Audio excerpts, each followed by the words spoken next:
buenas, ¿cómo se encuentran? Espero que se encuentren bastante bien.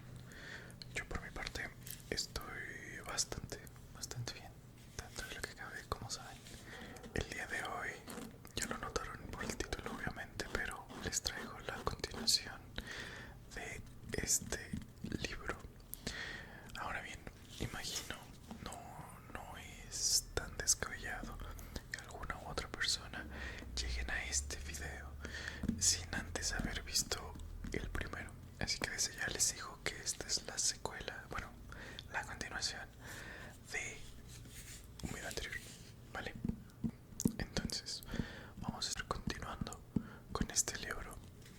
Vamos a avanzarle un poco más, un pequeño capítulo más, un pequeño capitulito más, esperando que sea de su agrado, ¿no? Igual, si alguien no recuerda muy bien en qué se quedó la historia, pues básicamente les recuerdo que Bastián, el niño este, se quedó encerrado en el como almacén de su escuela, pensando que ahí nadie lo va a encontrar. Eso después de haber hurtado, ¿no? el libro este, y se iba a poner a leerlo, ¿no? En eso nos habíamos quedado en el video anterior. Así que, sin más, voy a continuar con esto, ¿no? Igual, antes de, muchas gracias a los que han llegado, a los que se han suscrito, a los que han comentado, a todos los que se han pasado por aquí, aunque al menos nada más a ver 5 segundos. Se aprecia mucho. Y pues espero que este video también sea de su agrado, ¿no? Y sin más, así que sin más, vamos a empezar.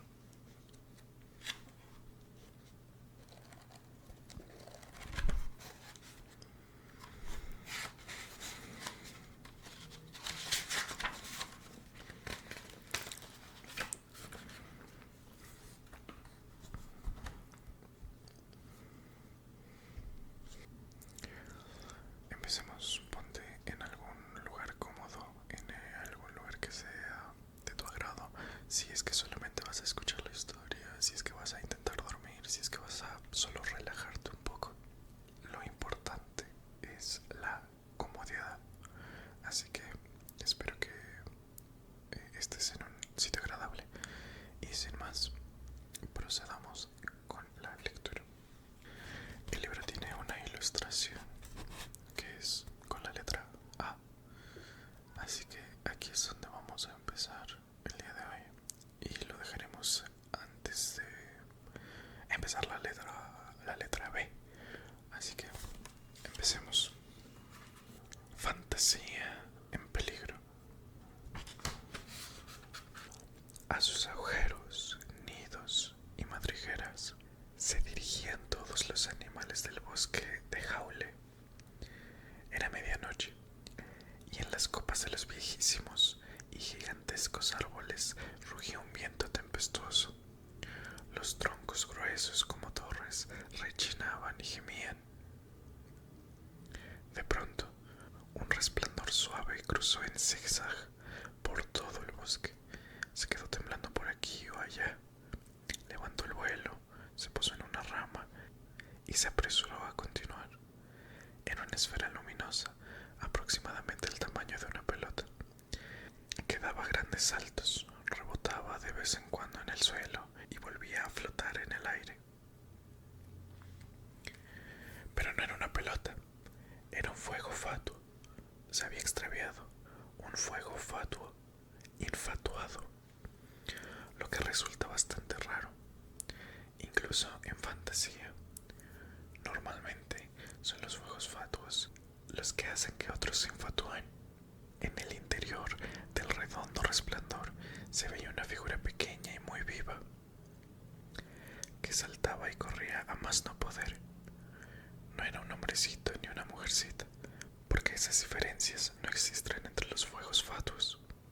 Llevaba en la mano derecha una diminuta bandera blanca, que tremolaba a sus espaldas.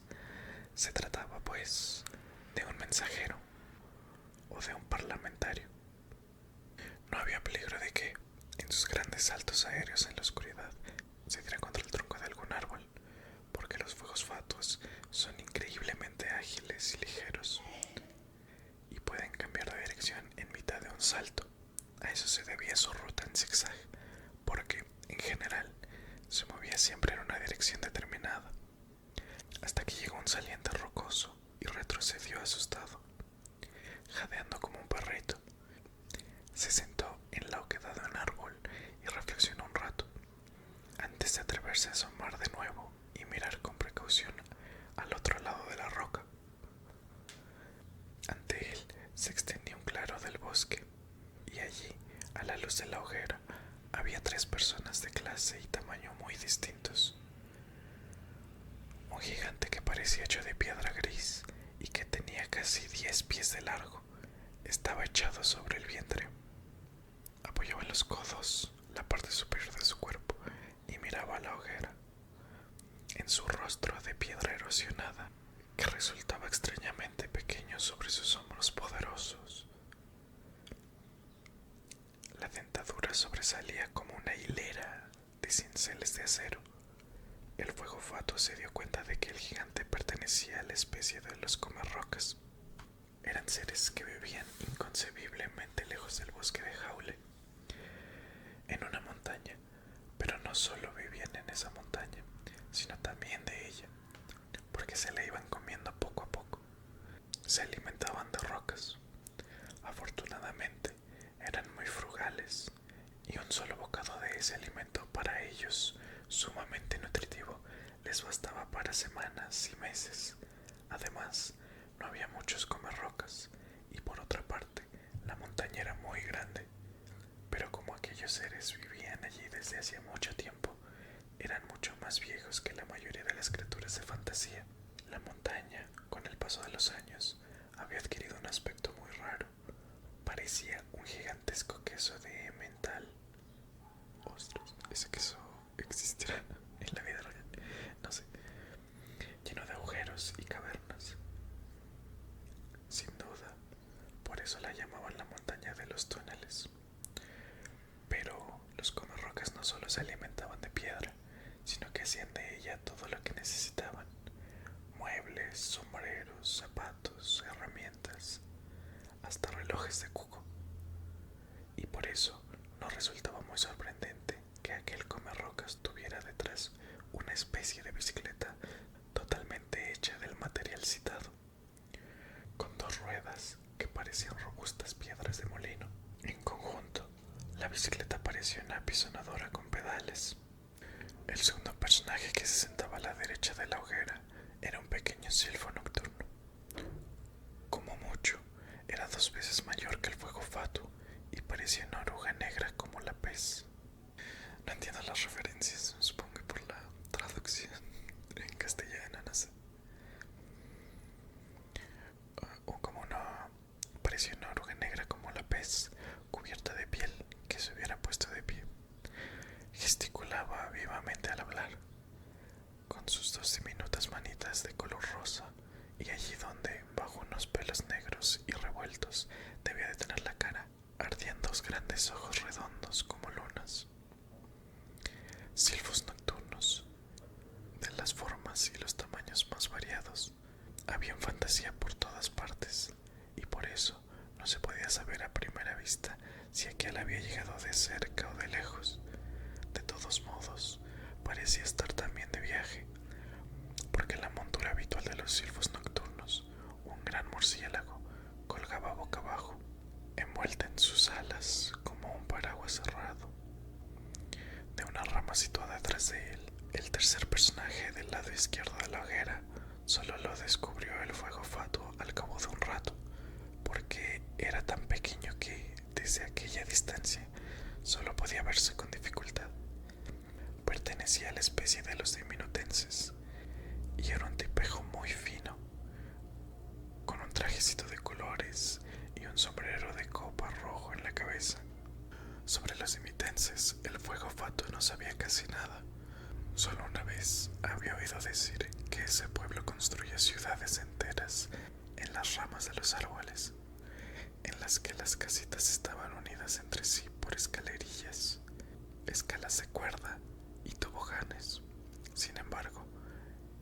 Esas gentes vivían en una parte totalmente distinta del reino sin fronteras de fantasía. Más lejos, mucho más lejos aún que los comarrocas. Por eso era más extraño que la cabalgadura que aquel diminutense tenía a su lado fuera precisamente un caracol. Estaba detrás de él. Sobre su concha de color rosa brillaba una silleta de montar plateada, y también el bocado y las riendas que sujetaban sus cuernos brillaban como hilos de plata. El fuego fatuo se maravilló de que aquellos seres tan diversos se sentasen juntos armoniosamente, porque, por lo común, en fantasía, no todas las especies vivían en paz y armonía. A menudo había luchas y guerras. Existían también rivalidades de siglos entre determinadas especies. Y además, no solo había criaturas buenas y honradas, sino también rapaces, perversas y crueles. El propio fuego fatuo pertenecía a una familia a la que podían ponerse reparos en materia de credibilidad y fiabilidad. Solo después de haber contemplado un rato la escena, se dio cuenta el fuego fatuo de que los tres personajes llevaban una banderita blanca o una banda también blanca cruzada en el pecho. Así pues, eran igualmente mensajeros o parlamentarios, y eso explicaba, desde luego, que se comportasen tan pacíficamente. No estarían de viaje, en fin de cuentas, por las mismas razones que el fuego fatuo.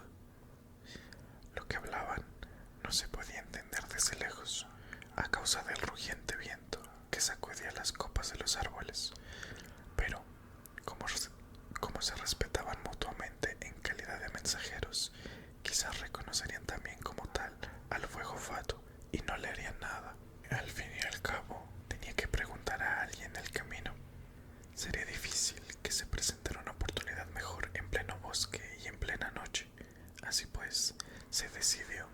Salió de su escondite, agitando la banderita blanca, y se quedó temblando en el aire.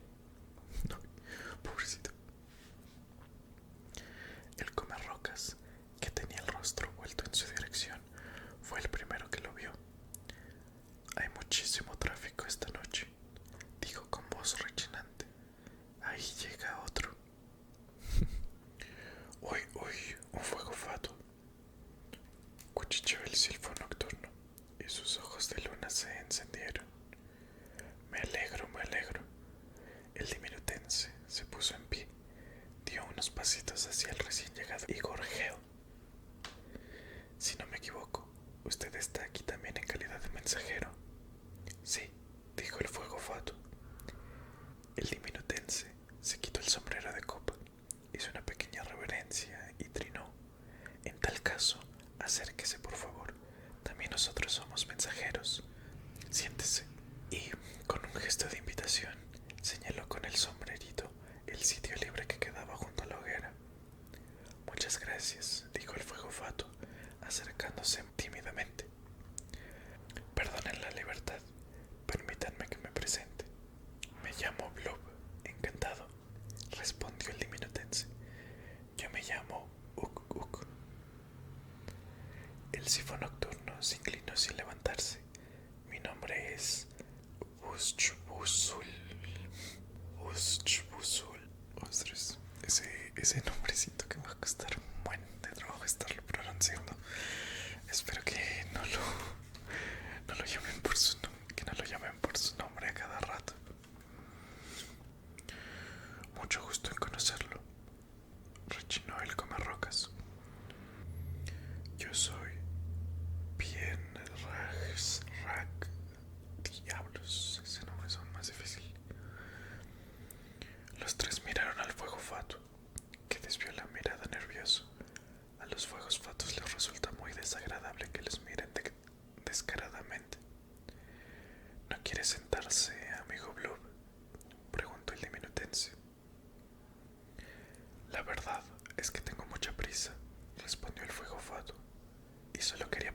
es un mensaje secreto. Los tres tenemos la misma misión que tú. Uy, uy, respondió el Bustr. Respondió Bustr, Usul, el silfo nocturno. Estamos entre colegas. Es posible que incluso llevemos el mismo mensaje, opinó Uk Uk, el diminutense. Siéntate y cuéntanos, rechinó el comarrocas. No voy a pronunciar ese nombre sote. El fuego fatuo se instaló en el sitio libre. Mi patria, comenzó a decir después de reflexionar un poco, se encuentra bastante lejos de aquí. No sé si alguno de los presentes la conoce. Se llama Podre Pantano. Hoy, suspiró encantado el silfo nocturno. Un lugar maravilloso. El silfo nocturno con su maldito uy, ya me cayó mal, excesivamente de hecho. El fuego fatuo sonrió débilmente. ¿Verdad que sí? ¿Y qué más? Rechinó Pian el comerrocas, pues. ¿Por qué estés aquí, Bloop?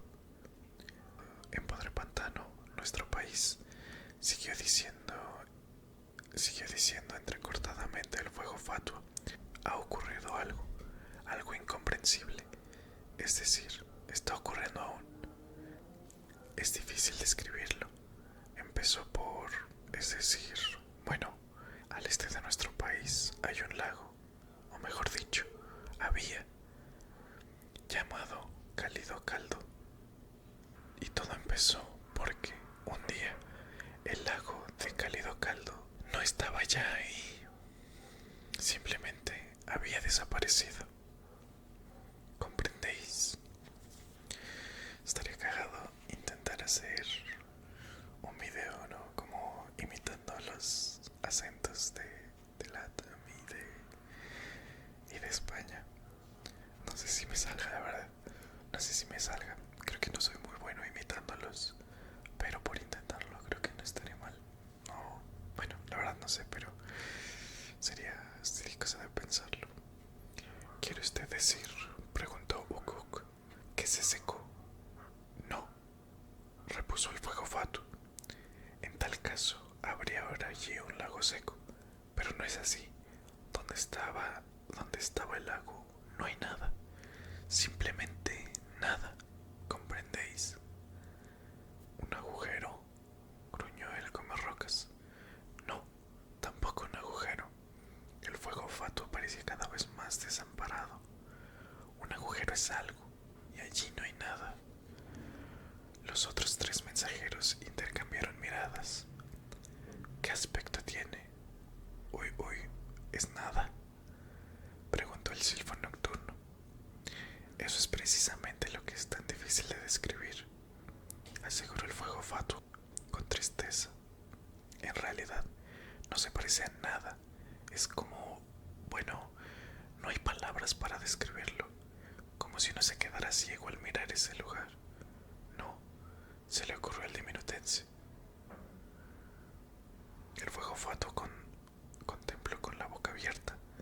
Eso es exactamente, exclamó. ¿Pero de dónde? Quiero decir, ¿cómo?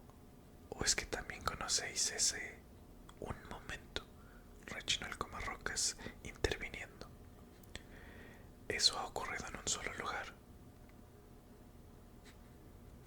Al principio, sí, explicó el fuego fatuo. Es decir, el lugar se hizo cada vez mayor. Cada vez faltaba algo más en la región. El super sapo Sumpf, que vivía con su pueblo en el lago de Cálido Caldo, desapareció de repente. Otros habitantes comenzaron a huir, pero poco a poco empezó también en otros lugares de Podre Pantano. A veces era al principio muy pequeño, una cosa de nada, del tamaño de un huevo de gallina, pero esos lugares se ensanchaban y si alguien, por descuidado, ponía el pie en ellos, el pie o la mano o lo que hubiese entrado allí, desaparecía también. Por lo demás, no es doloroso. Lo único que pasa es que, al que sea, le falta de pronto un pedazo. algunos hasta se han tirado adentro intencionalmente al ver que la nada se les acercaba demasiado.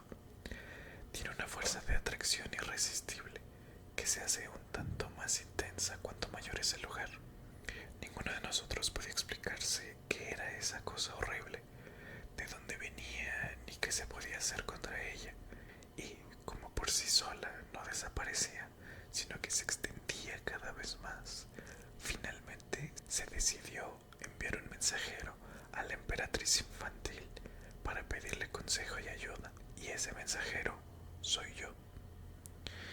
Eso de emperatriz infantil me dio recuerdo un poco a un algo de la película. Pero ya, o sea, no, bueno, not spoilers, not spoilers. Los otros tres miraban ante sí en silencio. Uy, uy, se oyó decir al lado de un rato a la voz lastimera del silfo nocturno. Allí de donde yo vengo ocurre exactamente lo mismo, y estoy aquí con la misma misión. El diminutense volvió el rostro hacia el fuego fatuo. Cada uno de nosotros, gorgojeó, viene de un país distinto de fantasía. Nos hemos encontrado aquí por pura casualidad, pero todos traemos el mismo mensaje para la emperatriz infantil. Lo que quiere decir, gimió el comerrocas, que fantasía entera está en peligro. El fuego fatuo los miró uno tras otro, con un susto de muerte. Entonces exclamó poniéndose en pie de un salto. No hay un segundo que perder. De todas formas, íbamos a marcharnos ya, explicó el diminutense. Solo habíamos hecho un alto a causa de la impenetrable oscuridad de este bosque de Jaule. Pero ahora que está con nosotros, Blob podrá iluminarnos. Imposible, exclamó el fuego fatuo. No puedo esperar a alguien que monte en un caracol. Pero si es un caracol de carreras, dijo el diminutense un tanto molesto. Y además, uy, cuchicheó el silfo nocturno. Si no, no te diremos la dirección. ¿Con quién estáis hablando?, gruñó el comerrocas. Porque la verdad era que el fuego fatuo no había oído ya las últimas palabras de los otros mensajeros, sino que se alejaba por el bosque a grandes saltos. Bueno, dijo Uk, el diminutense, echándose el sombrero de copa rojo hacia atrás. Como alumbrado de carreras, un fuego fatuo quizás no hubiera sido de todas formas lo adecuado. Al mismo tiempo, saltó a la silla de su caracol de carreras. También yo, declaró el silfo nocturno, llamando con un suave uy a su murciélago. ¿Qué onda con el uy? Preferiría que cada uno viajara por su cuenta. Al fin y al cabo, voy por el aire. Y ¡zas! Desapareció. El comerrocas apagó la hoguera, golpeándola simplemente unas cuantas veces con la palma de la mano. También yo lo prefiero, se le oyó rechinar en la oscuridad. Así no tendré que preocuparme de no aplastar cualquier cosa de minuto. Se le oyó penetrar en el bosquecillo sobre su potente bicicleta, con toda clase de crujidos y chasquidos. De vez en cuando chocaba sordamente contra algún gigante arbóreo y se le oía rechinar y gruñir. Lentamente el estrépito se alejó en la oscuridad. Uk, el diminutense, se quedó solo. Cogió las riendas de hilo de plata y dijo: bueno, veremos quién llega antes. Vamos, viejo, vamos. Y chasqueó la lengua. Y luego no se oyó nada más que el viento tempestuoso que rugía en la copa de los árboles del bosque de Jaule. El reloj de la torre próxima dio las 9. Solo de mala gana volvieron a la realidad los pensamientos de Bastian. Le alegraba que la historia interminable no tuviera nada que ver con esa realidad. No le gustaban los libros en que, con mal humor y de forma avinagrada, se contaban acontecimientos totalmente corrientes, de la vida totalmente corriente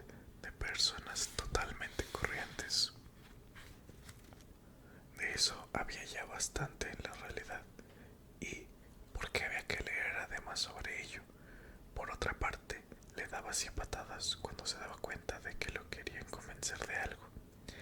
Y en esa clase de libros, más o menos claramente, siempre lo querían convencer a uno de algo. Bastian prefería los libros apasionantes o divertidos o que hacían soñar, libros en los que los personajes inventados vivían aventuras fabulosas y en los que uno podía imaginárselo todo, porque eso sabía hacerlo. Quizá fuera lo único que realmente sabía hacer, imaginarse algo tan claramente que casi podía verlo y oírlo.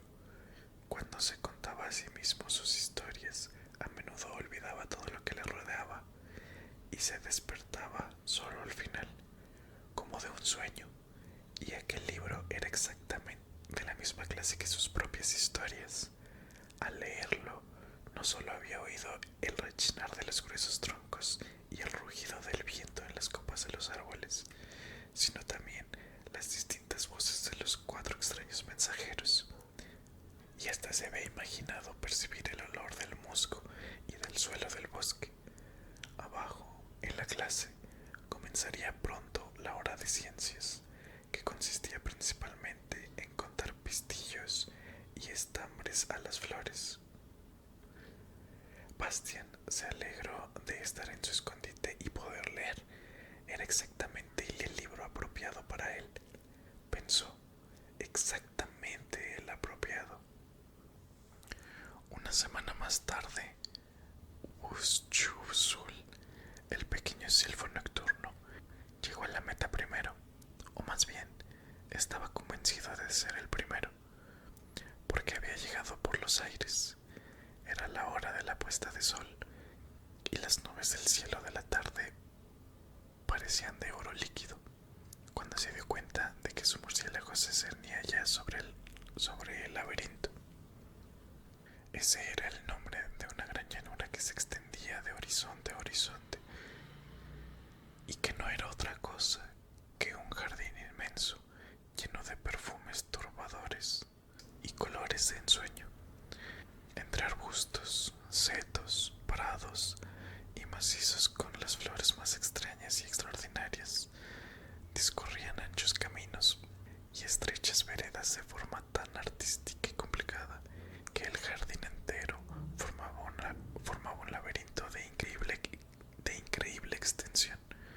Naturalmente, aquel laberinto solo se había construido para jugar y divertirse, y no para poner seriamente en peligro a nadie, ni para defenderse contra ningún atacante. Para ello no hubiera servido, y tampoco la emperatriz infantil necesitaba esa protección. En todo el reino sin fronteras de fantasía, no había nadie de quien tuviera que guardarse. Eso se debía a algo que pronto sabremos. Mientras el pequeño silfo nocturno planeaba con su murciélago, sin hacer ruido alguno, sobre aquel laberinto de flores, pudo observar toda clase de extraños animales. En un pequeño claro, entre lilas y lluvias de oro, jugaba una manada de jóvenes unicornios al sol crepuscular, y una vez hasta le pareció haber visto bajo una gigantesca campanola azul a la famosa ave fénix en su nido, pero no estaba totalmente seguro y tampoco quiso volver a comprobarlo, a fin de no perder tiempo, porque ahora parecía ya ante él, en medio del laberinto y reluciendo en forma maravillosa, la torre de marfil, el corazón de fantasía y la residencia de la emperatriz infantil.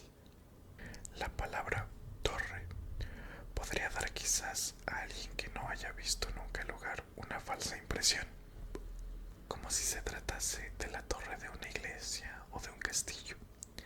La torre de marfil era tan grande como una ciudad.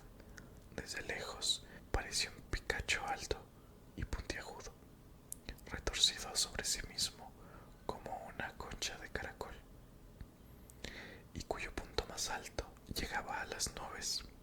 Solo al acercarse se veía que aquel inmenso pilón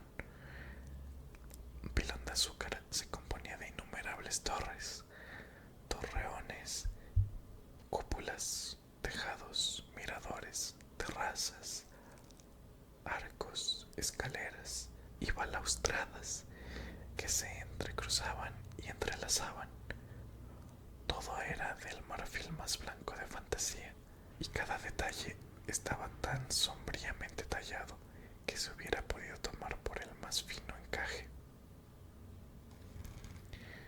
En todos aquellos edificios vivía la corte que rodeaba a la emperatriz infantil: tesoreros y sirvientas, sabias y astrólogos, magos y bufones, mensajeros, cocineros y acróbatas, funámbulas y narradores de historias, heraldos, jardineros, guardianes, sastres, zapateros y alquimistas.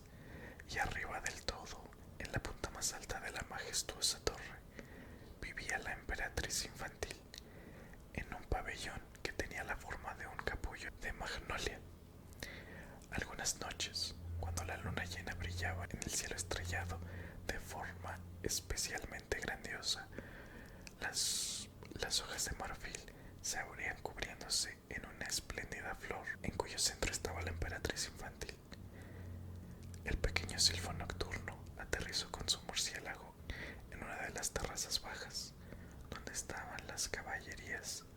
Al parecer, alguien debía de haber anunciado su llegada, porque lo esperaban ya 5 cuidadores imperiales de animales que lo ayudaron a bajar de la silla. Se inclinaron ante él y luego, en silencio, le ofrecieron la libación ceremonial de bienvenida. Busul probó apenas del vaso de marfil para guardar las formas y luego lo devolvió. Cada uno de los cuidadores bebió igualmente un trago y luego todos se inclinaron de nuevo y llevaron al murciélago a los establos. Todo se desarrolló en silencio. Cuando el murciélago llegó al lugar que le estaba destinado, no tocó la bebida ni la comida, sino que se enrolló enseguida sobre sí mismo, se colgó de un gancho de cabeza y cayó en un profundo sueño de agotamiento. Lo que había exigido de él el pequeño silfo nocturno había sido un poco excesivo. Los cuidadores lo dejaron en paz y se marcharon de puntillas. En aquel establo, por cierto, había muchas cabalgaduras: un elefante rosa y uno azul, un gigantesco grifo cuya parte superior parecía de águila y la inferior de un león, un caballo blanco alado cuyo nombre fue conocido en otro tiempo fuera de fantasía, pero ahora se había olvidado. Supongo que Pegaso, ¿no? Algunos perros voladores, otros murciélagos también, y hasta libélulas y mariposas para jinetes especialmente pequeños. En otros establos había además otras cabalgaduras que no volaban, sino que corrían, reptaban, saltaban o nadaban, y cada una de ellas tenía cuidadores especiales para su servicio y aseo. Lo normal hubiera sido que se oyeron una considerable confusión de voces, bramidos, chillidos, silbidos, gorjeos, cantos de rana y graznidos, pero reinaba un silencio total. El pequeño silfo nocturno estaba aún en el sitio en el que el cuidador lo había dejado. De repente se sintió abatido y desanimado, sin saber muy bien por qué, pero también él estaba agotado por el largo y larguísimo viaje, y ni siquiera el hecho de haber sido el primero lo animaba. «Hola», oyó decir de pronto a una vocecita gorgojeante. «¿No es nuestro amigo Busul? Qué bien que haya llegado usted por fin». El silfo nocturno miró a su alrededor y sus ojos de luna se encendieron, porque en una balaustrada, apoyado negligentemente contra un tiesto de flores, estaba Uk Uk, el diminutense, agitando su rojo sombrero de copa. «Uy, uy», dijo el silfo nocturno, desconcertado, y al cabo de un rato repitió otra vez: «Uy, uy». Simplemente no se le ocurría nada más inteligente. «Los otros dos», explicó el diminutense, «no han llegado aún. Yo estoy aquí desde ayer por la mañana». «¿Cómo? Uy, uy, ¿es posible?», preguntó el silfo nocturno. «Bueno», dijo el diminutense,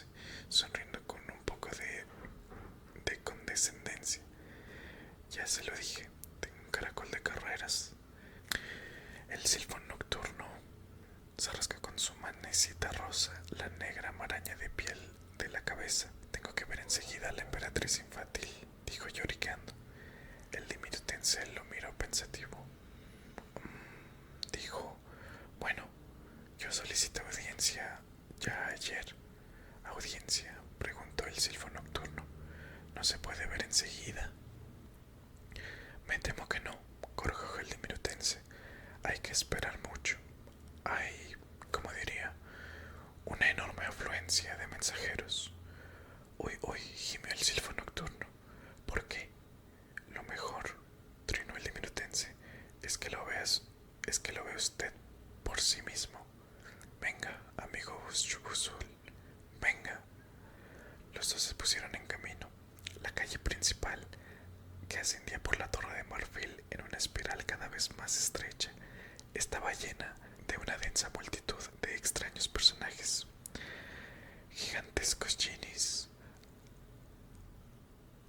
ataviados con turbantes, diminutos duendes, trolls de 3 cabezas, enanos barbudos, hadas luminosas, faunos de pies de cabra, mujercitas salvajes con piel de vello dorado, resplandecientes espíritus de las nieves y otros seres innumerables subían y bajaban por la calle.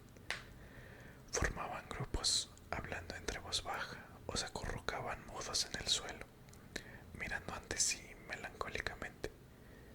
Cuando Buchbusul vio que se quedó inmóvil, uy, uy, dijo, ¿qué pasa aquí? ¿Qué hacen todos esos? ¿Qué hacen aquí todos esos? Son mensajeros, le explicó Ukuk en voz baja, mensajeros de todas las regiones de fantasía, y todos traen el mismo mensaje que nosotros. Ha hablado ya con muchos de ellos. Al parecer, en todas partes ha surgido el mismo peligro. El silfo nocturno dejó escapar un largo suspiro quejumbroso. ¿Y se sabe qué es y de dónde viene?, preguntó. Me temo que no. Nadie puede explicárselo. ¿Y la emperatriz infantil? La emperatriz infantil, dijo el diminutense en voz baja, está enferma. Muy, muy enferma. Quizás sea esa la causa de la incomprensible desgracia que se ha abatido sobre fantasía. Pero hasta ahora, ninguno de los muchos médicos que están reunidos en el reino del palacio, ahí arriba, en el pabellón de la Magnolia, ha podido averiguar por qué está enferma y qué se puede hacer para curarla. Nadie conoce el remedio. Eso, dijo el silfo nocturno sordamente, es... uy, uy, una catástrofe. Sí, respondió el diminutense, eso es lo que es. Dadas las circunstancias, Buchbusul renunció de momento a solicitar audiencia a de la emperatriz infantil. 2 días después, por cierto, llegó también Bloop, el fuego fatu, que naturalmente se había equivocado de dirección y había dado un enorme rodeo. Y finalmente, otros 3 días más tarde, llegó el comerrocas Rajsrak. Vino a pie, apisonando el suelo, porque en un repentino ataque de hambre y furia se había comido su bicicleta de piedra, por decirlo así, como por visión de boca. Durante el largo tiempo de espera, los 4 desiguales mensajeros se hicieron muy amigos y también luego siguieron juntos. Pero esa es otra historia y debe ser contada en otra ocasión. Uy, uy. No, pues sí, en efecto, esa será contada en otra ocasión. En el siguiente video, el capítulo 2 se llama El llamamiento de Atreyu. Uy, Atreyu.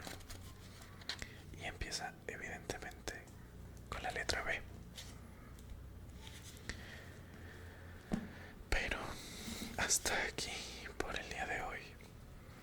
Espero que les haya gustado, que les esté interesando, que coño no está pasando en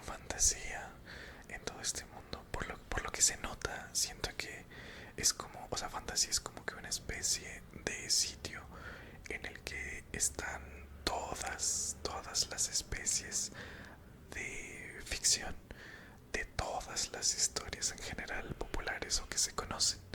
Así que no sé, está interesante. Pero de momento pues yo me despido. Espero que, como les comento una vez más, haya sido de su agrado. Y pues esperemos que pronto leamos la siguiente parte juntos. Así que nada más, los veo la próxima semana con un nuevo video. Muchas gracias por ver hasta el final. Muchas gracias por su atención. Y es para mí un placer tenerlas aquí acompañándome. Así que nada más. De momento ya me despido. Se la lavan, toman agüita, píquense la cola, cómanse sus verduritas y nada más.